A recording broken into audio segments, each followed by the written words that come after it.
Hello दोस्तों, स्वागत है आपको अपने YouTube channel playing with math पर। हम पढ़ रहे हैं मेंसुरेशन। मैंने आपको गई वीडियो में घन के बारे में पढ़ाया था, क्यूब वगैरह। ठीक है, मैंने आपको गई वीडियो में जो घन है, घन का मैंने आपको पृष्ठीय क्षेत्रफल और उसका क्यूब और कुल पृष्ठीय क्षेत्रफल, इसके साथ में इसका मैंने आपको विकर्ण निकालना सिखाया था। ठीक है, तो आज हम उन पे आज कुछ कुछ क्वेश्चन करते हैं। देखो क्वेश्चन आज आपका पहला क्वेश्चन क्या है कि एक घन का पृष्ठीय क्षेत्रफल ज्ञात करना है जिसकी कोण 11 सेंटीमीटर दी गई है। ठीक है, तो मैंने क्या कहता घन का पृष्ठीय क्षेत्रफल। घन का पृष्ठीय क्षेत्रफल क्या होता है? 4a² होता है। ठीक है, मैंने क्या था पृष्ठीय क्षेत्रफल कैसे निकालते हैं? घन की होती है 6 साइड। ठीक है, 6 साइडों में से हमको क्या लेना है? पृष्ठ, जितने भी चारों पृष्ठ चारों साइड के जो हमें दिखाई दे रहे हैं उनको क्या बोलेंगे हम? पृष्ठीय क्षेत्रफल। उन चारों का एरिया निकालेंगे, उससे क्या निकलेगा? हमारा पृष्ठीय क्षेत्रफल निकलेगा। ठीक है, तो इसका पृष्ठीय क्षेत्रफल क्या हो जाएगा? घन का पृष्ठीय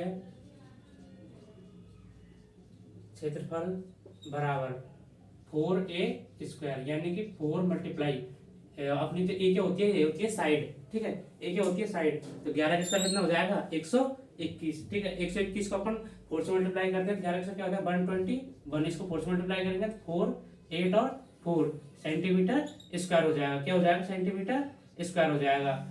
121 को 4 से मल्टीप्लाई कर देंगे तो आप आ जाएगा 484 सेंटीमीटर स्क्वायर आ जाएगा। ठीक है, अब देखो इसके बाद हमारा सेकंड क्वेश्चन क्या है कि यदि किसी घन का संपूर्ण पृष्ठीय क्षेत्रफल और आयतन दोनों क्या है? इक्वल है, तो उसका विकर्ण फाइंड आउट करना है। ठीक है, अब देखो हमारा घन का संपूर्ण पृष्ठीय क्षेत्रफल क्या होता है? टोटल सरफेस एरिया, यानी कि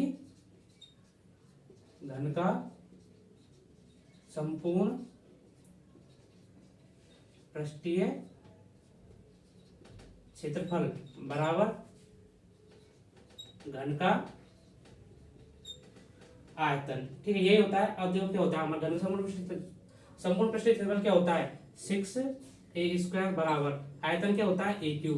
तो a² और a³ कैसे हो जाएगा? क्या बच जाएगा था? a। तो साइड क्या गई अपन की? a बराबर 6 आ गई साइड। और इसी के साथ में मैं सिखाता हूँ घन का विकर्ण। तो घन का विकर्ण क्या होता है? घन का विकर्ण बराबर a√3। यही बताया था मैंने आपको। तो a क्या है अपन के यहाँ पे? 6, तो 6√3। ये क्या हो गया? इसकी घन का विकर्ण हो गया। ठीक है, अब देखो आपको दो क्वेश्चन हो गए इसके साथ में। अब आता है अपना अगला क्वेश्चन। अगला क्वेश्चन क्या है हमारा? अगला क्वेश्चन है आपका कि एक 20 सेंटीमीटर कोण वाले एक घन है। ठीक है, तो घन में आ सकने वाली सबसे लंबी छड़ ज्ञात करनी है। यानी कि आपको जैसे एक बॉक्स दिया गया है, ठीक है, उस बॉक्स में आ सकने वाली सबसे लंबी छड़। तो देखो ऐसा आपको ये होगा घन। देखो ये आपको क्या हो गया? घन हो गया ये आपका। अब देखो इस घन में आ सकने वाली सबसे लंबी छड़। अब देखो ये तो इस साइड क्या है? ए।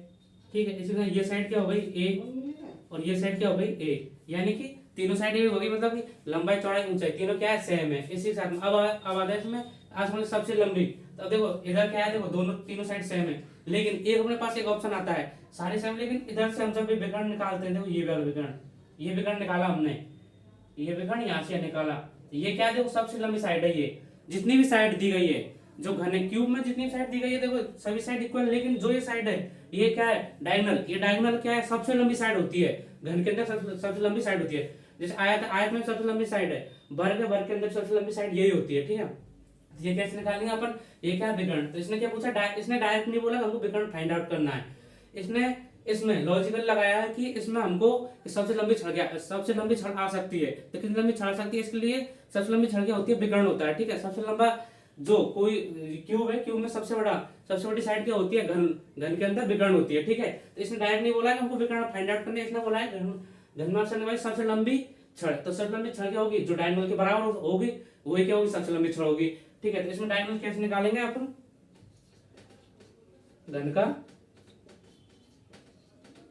विकर्ण बराबर a√3। अपने पास क्या है? साइड a, तो a√3। ठीक है, ये क्या हो गया? इसका आंसर हो गया। तो मैंने आपको आज 3 क्वेश्चन करा। ऐसे ही हम नेक्स्ट वीडियो में इनसे रिलेटेड और क्वेश्चन करेंगे। आपको मैं नए कॉन्सेप्ट और नई टेक बताता हूँ। और यदि आपको